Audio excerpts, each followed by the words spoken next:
क्या होता है जब एक साधक एक सुंदर यक्षिणी को सिद्ध करने की कोशिश करता है और रात के अंधेरे में उसे घुंघरुओं की रहस्यमयी आवाज सुनाई देने लगती है।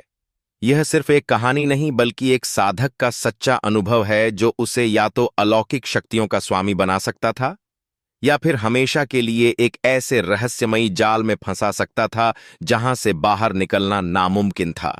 तो चलिए बिना देर किए जानते हैं कि उस रात और उसके बाद रोहित के साथ आखिर क्या हुआ। बात है साल 2019 की।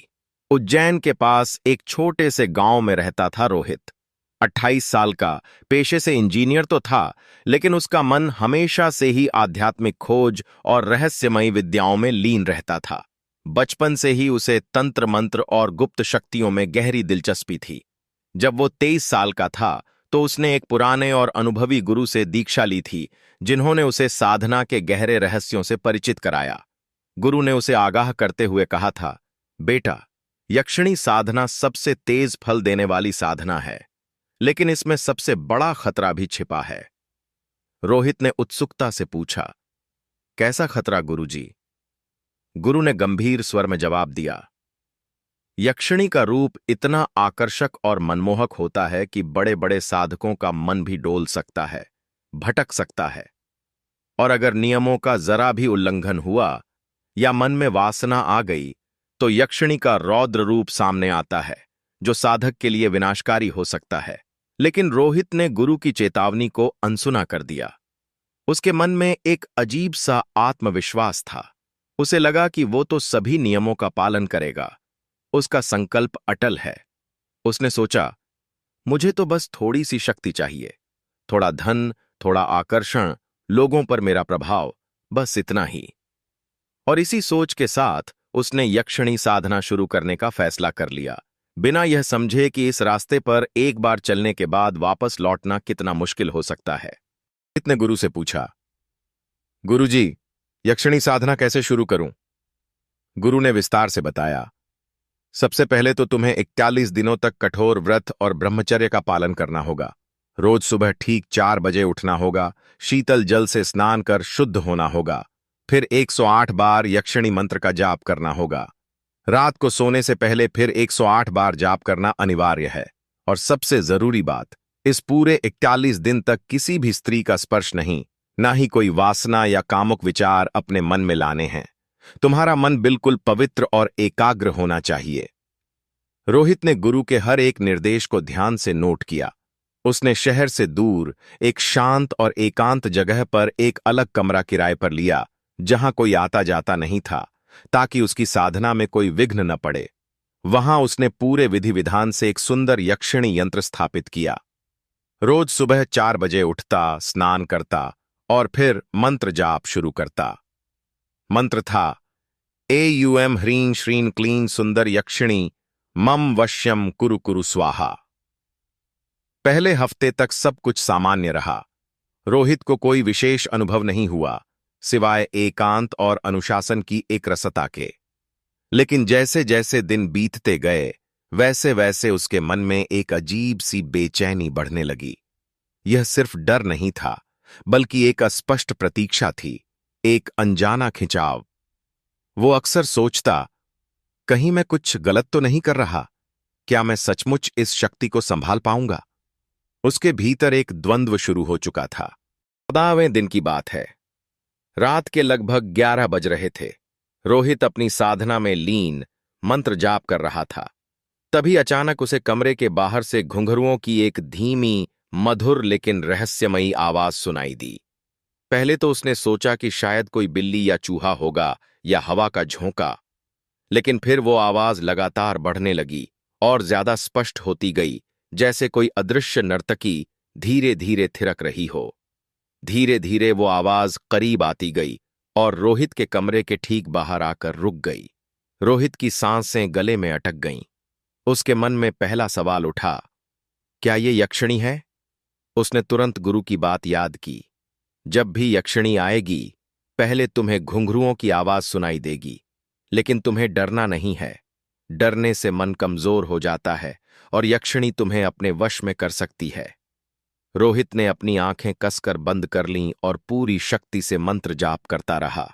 उसकी दिल की धड़कनें इतनी तेज हो गई थीं कि उसे अपने कानों में स्पष्ट सुनाई दे रही थीं।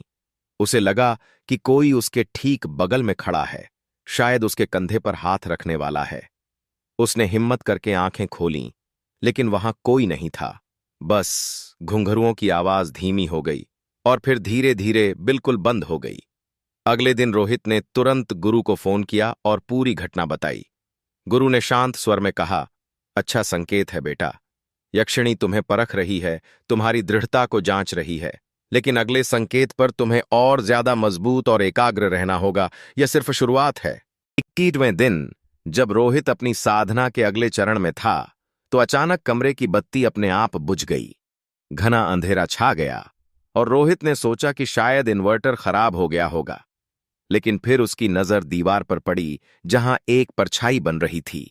यह कोई सामान्य परछाई नहीं थी, एक स्त्री की मोहक परछाई, लंबे काले बालों वाली, पतली कमर और हाथों में कुछ चमकता हुआ। वो परछाई धीरे धीरे हिल रही थी, जैसे किसी दिव्य नृत्य में लीन हो। रोहित की सांसें गले में अटक गईं। उसने अपने आप से पूछा, ये क्या है? क्या ये वही है? परछाई ने धीरे से अपना हाथ बढ़ाया, जैसे रोहित को अपने पास बुलाना चाहती हो, उसे अपनी ओर खींचना चाहती हो। रोहित ने खुद को संभाला और फिर से मंत्र जाप शुरू किया।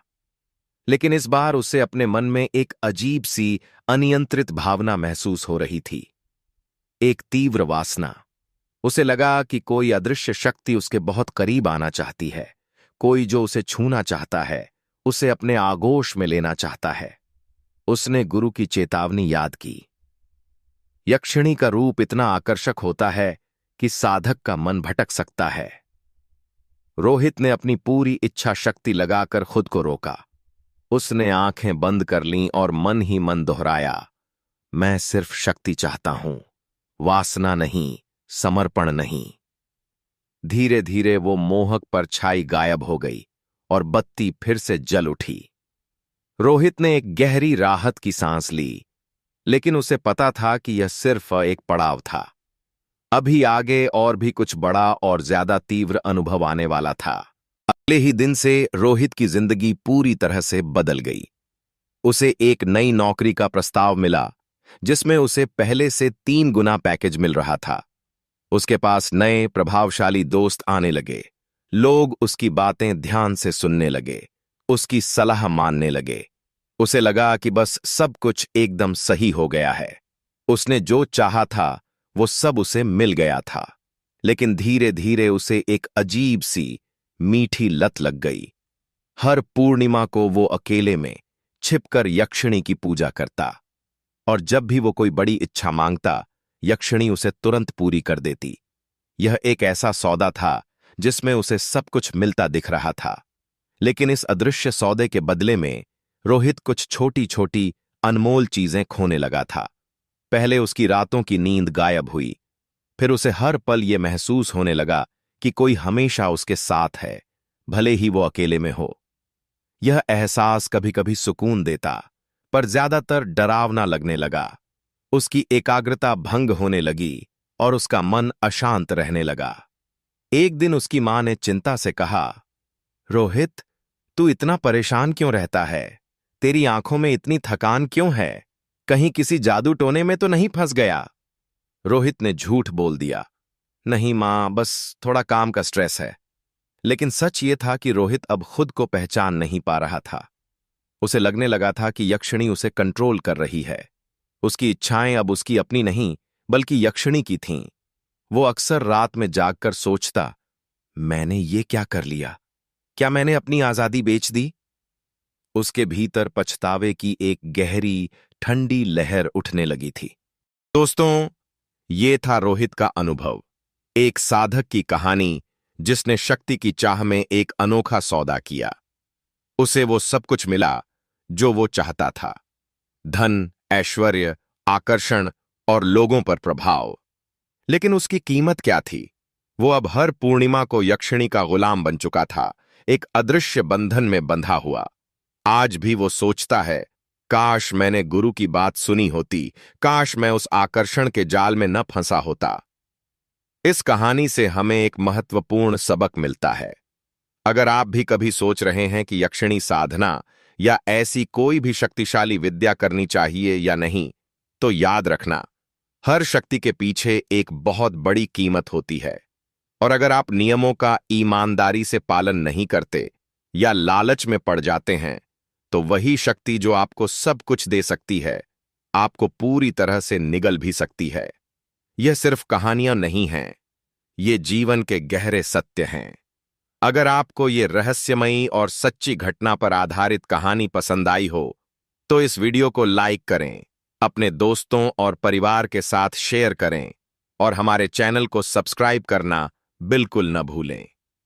और कमेंट में हमें जरूर बताएं, क्या आपने कभी कोई ऐसा अनुभव किया है जब आपको लगे कि कोई अदृश्य शक्ति आपके साथ है या आपके आसपास कोई रहस्यमयी घटना घटी है? मैं आपकी कहानियां सुनना चाहूंगा। अगले वीडियो में हम बात करेंगे कि यक्षिणी साधना के असली नियम क्या होते हैं और बिना किसी योग्य गुरु के इसे करना कितना खतरनाक हो सकता है। तब तक के लिए अपना ध्यान रखना, और हां, रात के 2:30 से 3:30 के बीच इस वीडियो को दोबारा मत देखना। क्यों? क्योंकि कहते हैं कि यक्षिणी उस समय सबसे ज्यादा शक्तिशाली होती है, और कौन जानता है, शायद वो आपको भी सुन रही हो।